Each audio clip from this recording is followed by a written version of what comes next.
आपका नाम क्या है? Sounds like a simple question, right? But imagine if I told you that the way we answer this question today, like Priya Sharma, Ramesh Yadav, Rahul Gandhi, is not how Indians used to identify themselves for thousands of years.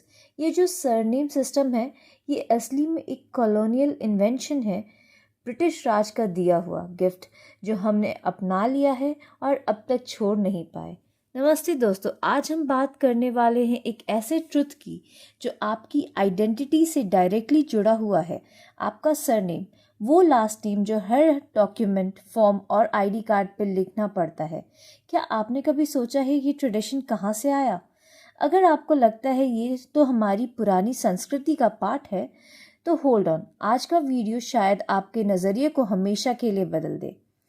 India for thousands of year had a beautiful naming tradition. नाम बस नाम होते थे, पूरे और meaningful. Surnames नहीं होते थे, ज़रूरत भी नहीं थी। अर्जुन को लो, महाभारत के महान योद्धा, उसके 11 अलग अलग नाम थे।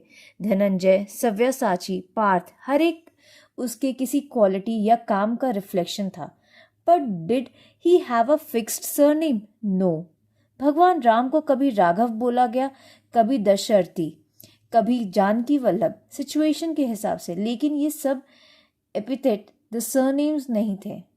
अशोका, शिवाजी, कबीरदास, तुलसीदास, इन सब के नाम अकेले ही पावरफुल थे और कंप्लीट थे।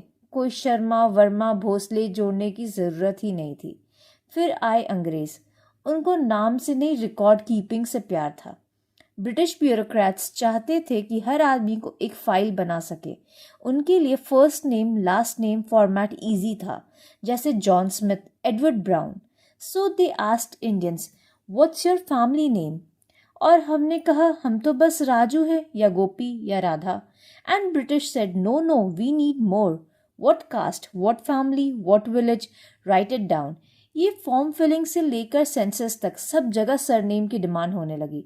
बहुत सारे लोग कंफ्यूज हुए, तो किसी ने अपने विलेज का नाम सरनेम बना लिया, किसी ने प्रोफेशन, जैसे बाटली वाला विच मीन्स बॉटल सेलर, दारू वाला liquor seller, Chaturvedi knower of 4 Vedas. कई लोगों ने तो ब्रिटिश ने ही नाम थोप दिए, बिना समझे बिना पूछे। इवन टुडे वनवासी कम्युनिटीज़ एंड ट्राइबल ग्रुप्स जिनके पास पहले सरनेम नहीं होते थे, उन्हें स्कूल में एडमिशन के लिए सरनेम लिखना पड़ता है। तो कुछ लोग इमेजिनरी सरनेम्स लिख देते हैं just to make the form accept them. अब खुद सोचिए, जब आधार कार्ड में बायोमेट्रिक डेटा से हम लोग यूनिक हो चुके हैं, तो सरनेम लिखना अभी भी क्यों ज़रूरी है? अब इसमें प्रॉब्लम सिर्फ इतनी नहीं थी कि एक नया सिस्टम इंट्रोड्यूस हुआ। प्रॉब्लम ये थी कि सरनेम से कास्ट भी चिपक गई। ब्रिटिश ने कहा surname is equal to identity which is equal to caste and which is equal to status. एक ब्यूरोक्रेट थे एच रीजली, उन्होंने लिखा we can classify Indians by their surname and by the length of their nose. That's right, ये caste mapping British Raj में एक pseudo science बन गई थी। जिस आइडेंटिटी को हमने कंटेक्चुअली यूज़ किया, जैसे कभी ब्राह्मण, कभी यादव, कभी मोची, अब वो परमानेंट बन गया था। अब आपकी जाति आपके सरनेम में चिपक गई थी, और वो भी लीगल रिकॉर्ड्स में। लेकिन भारत ने सरेंडर नहीं किया। साउथ इंडिया में लोगों ने अपने पिताजी या गांव के नाम को एक इनिशियल में बदल दिया, जैसे R Subramaniam, R Ramaiah, which was father's name, and Subramaniam was a personal name. ये सरनेम नहीं था, पर डॉक्यूमेंट्स ने इसको भी सरनेम बना दिया। हर जगह जहाँ लोग कंफ्यूज थे, उन्होंने जुगाड़ किया। कई लोगों ने गांव के नाम, कहीं प्रोफेशन, कहीं एक इमेजिनरी लास्ट नेम। लेकिन जो भी लिखा गया वो अब रिकॉर्ड बन गया एंड स्लोली आइडेंटिटी बन गई। दोस्तों, एक बात समझिए, इंडिया ने अपना सरनेम लूज नहीं किया। इंडिया को कभी सरनेम की ज़रूरत ही नहीं थी, और names were expression of our souls, not our caste और क्लैन। आज जब हम सब बायोमेट्रिक आइडेंटिटी से ट्रैक होते हैं, तो क्या ज़रूरी है ये सरनेम? क्या हम अपना असली नाम, वो जो हमारी पहचान का एसेंस है, उसे बिना प्रेशर के रख सकते हैं? वेल, 2015 में मद्रास हाई कोर्ट ने कहा you can't force someone to use a surname.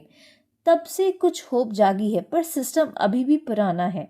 तो अब वक्त आ गया है कि हम सिस्टम को कहें, let me name my self freely. Government of India को चाहिए कि सरनेम को ऑप्शनल बनाए, हर फॉर्म, हर पोर्टल, हर डॉक्यूमेंट में। अगर कोई रखना चाहे रखे, जो नहीं चाहता उनको मजबूर ना किया जाए, क्योंकि ये सिर्फ एक नाम नहीं होता, ये एक आइडेंटिटी होती है। और identity should never be a leftover from an empire, it should be your own. नाम में क्या रखा है? शायद बहुत कुछ, लेकिन सिर्फ तब जब आपका नाम आपकी मर्जी से हो। अगर आपको ये वीडियो पसंद आया तो एक लाइक कीजिए, कमेंट में अपना सरनेम ओरिजिन बताइए और चैनल को सब्सक्राइब करना ना भूलें।